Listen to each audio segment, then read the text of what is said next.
nous ne comprenons pas tous les mots. Oui, Et il y a beaucoup de fois que nous perdons, non? bien sûr, bien sûr. Mais à la fin, il est possible de comprendre l'action, toutes les affaires différentes qu'il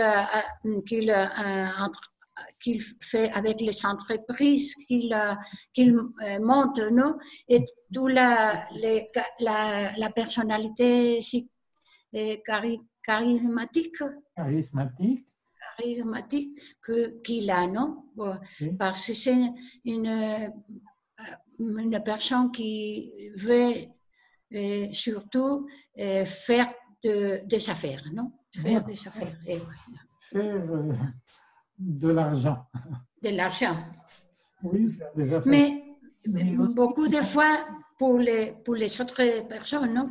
Pour les mondes qui l'entourent, il répartir les bénéfices. Bon, ça. d'accord. Je le disais, c'est évidemment une petite difficulté de ce film. D'autres films, Le Ballon Rouge, par exemple, il n'y avait pratiquement pas de dialogue. Oui. Dans Mon oncle de Tati, un peu, mais pas beaucoup non plus. Bon, La femme de boulanger, La femme du boulanger, un peu. un petit peu, Oui, mais beaucoup non plus. bon, non plus. Bon, mais là, oui, là, ça discute, hein, ça discute, Oui, oui. bien sûr. Pour moi, ce que c'est très intéressant, c'est la qualité des films français à l'époque. Oui. Techniquement, non? Et aussi la manière la performance des personnages, non? Je crois Oui. que la qualité, c'était juste après la crise économique en France. Mais 1932 était la crise économique, non? Oui. Et le film se base sur l'affaire Stavisky, non? Oui. Que c'était une affaire presque... c'était presque la même chose que le thème du film, non? Que selon ce que j'ai lu, non? De l'affaire Stavisky. Et j'ai du mal à comprendre aussi les dialogues, mais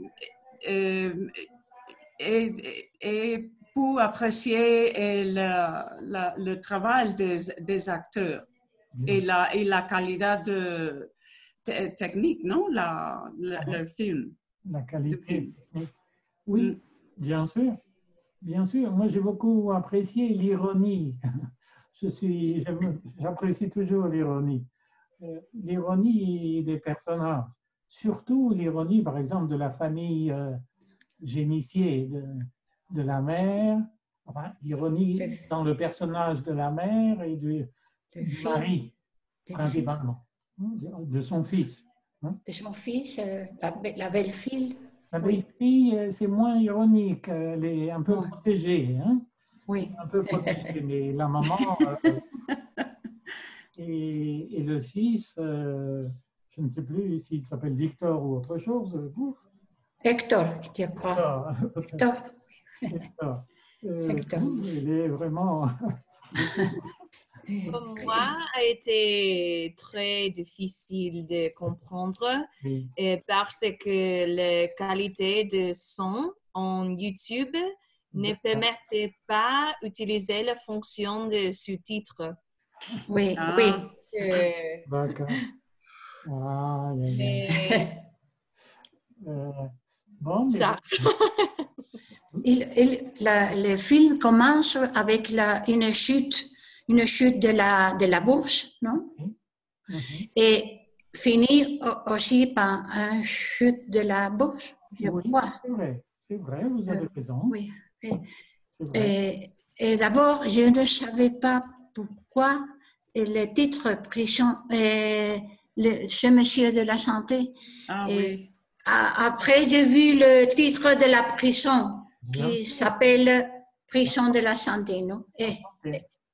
Ah oui, c'est le nom d'une prison très ancienne, enfin très ancienne, qui existe depuis longtemps, dans le centre de Paris. Je ne sais plus où elle est maintenant, mais c'est une prison traditionnelle à Paris. Oui. La prison de la santé. D'accord. Est-ce que vous... Bon, je suis désolé pour cette question du vocabulaire, mais vous pouviez me demander certains mots, mais bon. Je crois qu'il y a dans les personnages une caractéristique qui est découvrir les rêves de tout le monde et le proportionner son rêve pour avoir la confiance, pour avoir l'argent aussi. Mais il pose la question à tout le monde, mais tu que veux faire, tu que voulais faire, non? Que tu voudrais faire. Qu'est-ce que tu voudrais faire? Qu'est-ce que tu voudrais faire, non? Et alors, chaque personne répond, fait son réponse, et il... Bien sûr. Mais en même temps, le rêve, justement, il y a une phrase que j'aime beaucoup, qui est, je crois que c'est Fernande qui lui dit que ça serait un rêve d'aller au théâtre ou d'aller... Oui. C'est plus... Alors, l'opéra. Gédéon, Rému, répond que maintenant, il n'y a plus de rêve. Il n'y a que des rêveurs. Oui, des rêveurs. Ni rêve, ni rêveurs, non? Pas de rêve, pas de rêveurs. Oui. Bon, il dit, maintenant, il n'y a plus de rêve. Plus de rêve. Il y a des rêveurs, ça, oui. Mais le rêve, non. Donc, il y a beaucoup de subtilités. D'accord. Je crois, moi, ce que je voulais avancer comme idée, c'était, je crois que c'est une critique un peu sarcastique de beaucoup de gens.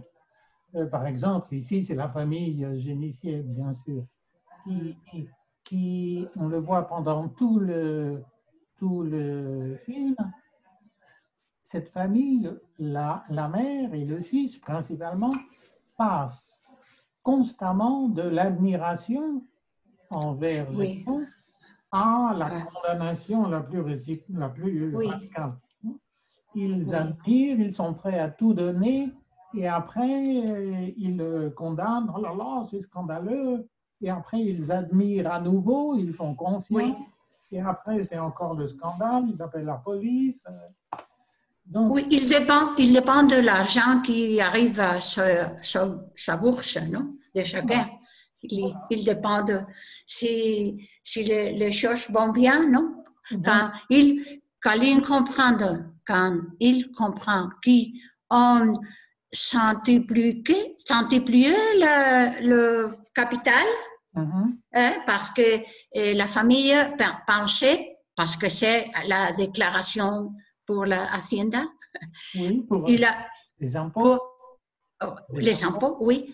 Il avait dit que il avait mis la chiffre de triplé, non?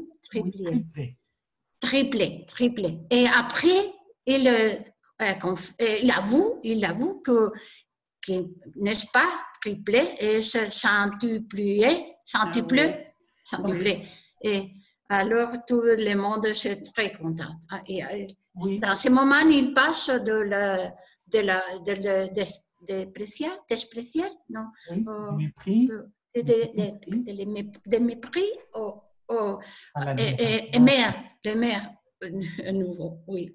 Bien sûr. Et cette famille, finalement, sont bénéficiaires, non? Parce que finalement, ils sont vendus avant de la chute de la bourse, pour avoir de la chute des mines. Je ne sais pas qu'est-ce que c'est les mines. Mines de quelque chose. Mines. Oui, mais mine de quelque chose. un lieu, Ah. non? Un Un lieu déterminé ou indéterminé, je ne sais pas. Ah. Un lieu. Les Il mines, ne savait pas s'il y avait Ça de mines existe ou non. Oui. il n'avait pas de mines, non? donc, Non. ce sont les mines de l'Estérel. Ah, L'Estérel. Estérel, c'est en Région. Provence. Une province, oui, une région. Oui. Et donc, évidemment, au début, ils pensaient qu'il n'y avait pas de mines, mais finalement, il y a des mines. Alors, évidemment, Oui. le Monter. Non? monte beaucoup. Monter oui. Et je ne sais pas quel argument il avoue avant de la police quand la police découvre le mitraillette. Les mitraillettes. Les mitraillettes. Oui. Je ne compris bien. L'argument qu'il défend Oui. avant la police. Et la police s'en va. Oui. La police. Oui, parce que Gédéon explique, après avoir fait celui qui était très humble, et après, il réagit et il dit que en réalité, les mitraillettes ne sont pas armées. Oui, ils travaillent pour le pays, non? Oui, les mitraillettes ne sont pas armées. Et même, il dit qu'ils ont commandé ou ils ont acheté des tanks. Oui, missiles. Des missiles. Oui. Et donc, mais tout ça, ce n'est pas armé. Et il cite à l'inspecteur, il cite qu'il y a un article de loi qui dit que si le commerce des armes non armées ne pose pas de... Il accuse le policier de confondre, de mélanger cet article de loi qui parle des armes non armées, c'est-à-dire qui n'ont pas de munitions, avec des armes réelles qui peuvent être employées. Alors à ce moment-là, le policier, bon, d'accord. Hein. Bon. C'est aussi une critique de la société, non? Et je crois que cette critique peut s'appliquer aujourd'hui, que les choses comme ça ne changent pas. Il y a toujours des escrocs et des gens comme Gédéon qui doublent constamment aux gens dans tout le monde entier, non? Oui. Oui, bien sûr. Et maintenant, actuellement, nous avons vu cette chose en Espagne, non? Dans le monde entier. Oui. Mais j'ai une question. La escroquerie, c'est la escroquerie que Gédéon a fait. C'est la même que Madoff, c'est une escroquerie pyramidale parce qu'au début du film, il demande de l'argent à la serveuse, je pense, à une femme du magasin. Oui. Au début, et je pense qu'un peu après, il retourne quelque argent à cette femme. Je pensais qu'il avait récupéré cet argent d'une autre personne pour donner à payer. femme. Oui, ça qu'il à prendre l'argent d'un lieu et il move à un autre lieu, je crois. Alors, par exemple, il demande à son secrétaire qu'il cherche des immeubles abandonnés à vendre. Il trouve plusieurs. On achetait un magasin, des bouteilles. Oui. Magasin, bouteilles, il faut quelques mouvements avec ces bouteilles. Après, le vin de 1200 bouteilles à la dame, à Madame Génicheux. Je crois qu'il fait divers mouvements. Il donne de la valeur financière aux choses, il fait de la publicité. Oui, raconte une histoire. Monter sur la corsetterie, non, la lingerie, comme ça. Oui. Que le modernise, il faut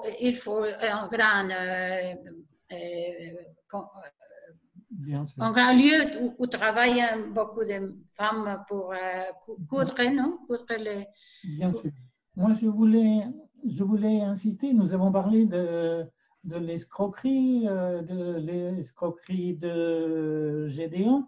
Moi, il me semble que le film est très indulgent vis-à-vis de Gédéon.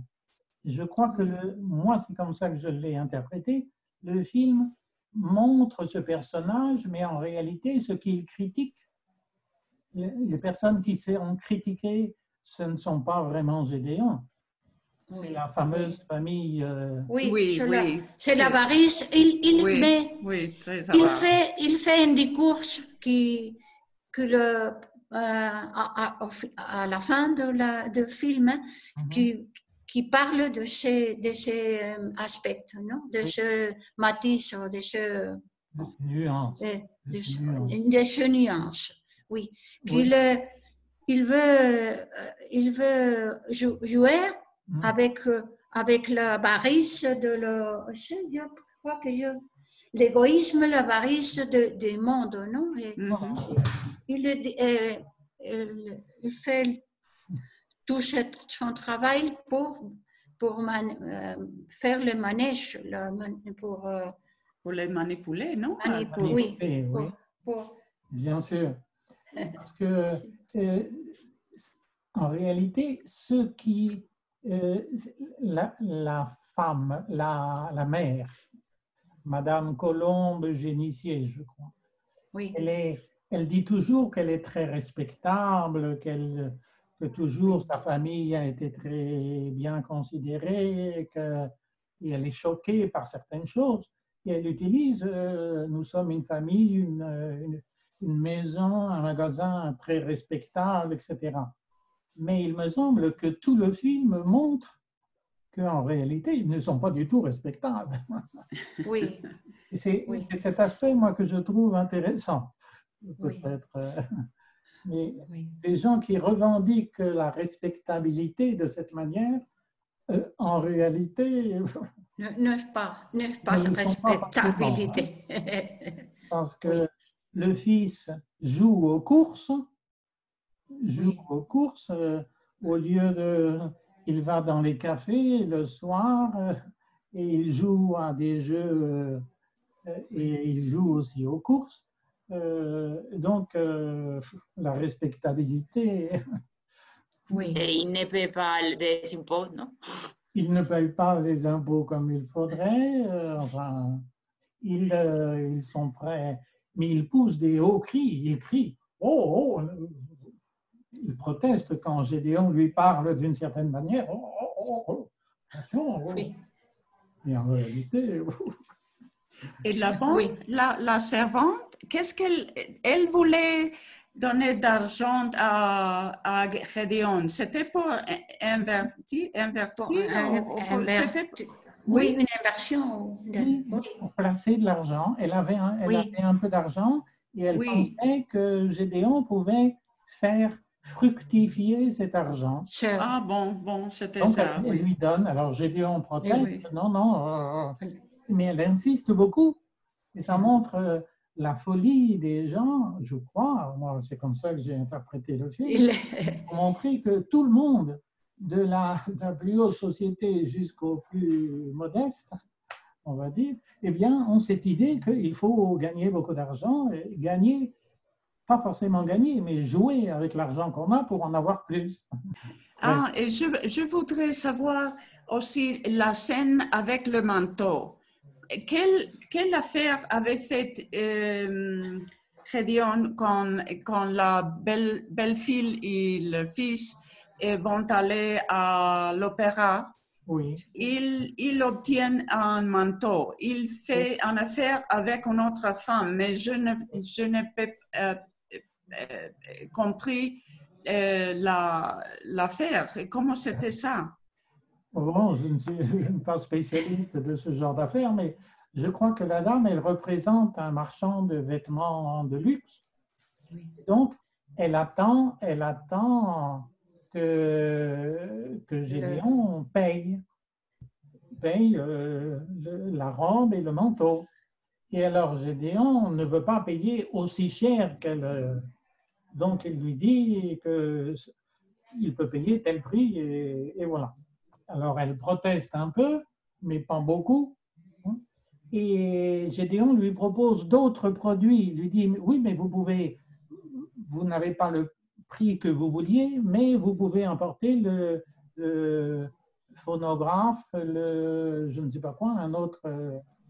Et alors, oui, il porte de valise, non? Oui. Voilà, il réussit à convaincre que, bon, il ne lui donne pas tout l'argent qu'elle veut, mais elle peut avoir un phonographe et quelque chose d'autre, je ne sais plus. Et alors, elle demande, mais c'est combien? Et finalement, c'est elle qui lui donne de l'argent. Oui. À la fin de cette scène, c'est elle qui, non seulement avec de l'argent, mais qui lui donne un peu d'argent. Oui, c'est la personnalité de ce Gédéon, non? Il fait de l'argent, il trouve l'argent dedans de pierre, non? Dedans de pierre. Mais ça veut dire, je crois que ça veut nous dire que les gens sont, je dirais, j'allais dire un peu bêtes. Totalement. C'est-à-dire que ils disent des choses, mais qu'en réalité, ils sont obnubilés par... Oui, parce que l'argent, je crois qu'il crée une nébuleuse dans le cerveau. C'est possible, c'est possible. Moi, j'aime beaucoup. Je pense que principalement quand il est facile de gagner de l'argent, les gens pensent qu'ils doivent avoir le plus possible. Le plus possible. Oui. Bien sûr. Moi, je voulais insister aussi sur le fait que je crois que c'est une comédie, bien sûr. Ça fait rire. Enfin, c'est un peu... Mais enfin, ça fait rire quand même. Et je crois que... Est-ce qu'il y a des moments qui vous ont fait rire? Par exemple, il y a une phrase qui revient 10 fois de suite qui est « Vous avez confiance ». Oui, beaucoup de fois. Oui. Vous avez confiance. Oui, bien sûr, j'ai confiance. M'inspire confiance. Mais dans presque la première scène, il l'a fait avec le travailleur de la prison. Oui, le gardien il lui avait dit que quelqu'un avait dit que Gédéon ou El Tafar savait hypnotiser aux gens. Et je crois que c'était ça, hypnotiser ou duper, mais c'était en termes de la confiance totalement, non? Avec presque tout le monde. Oui.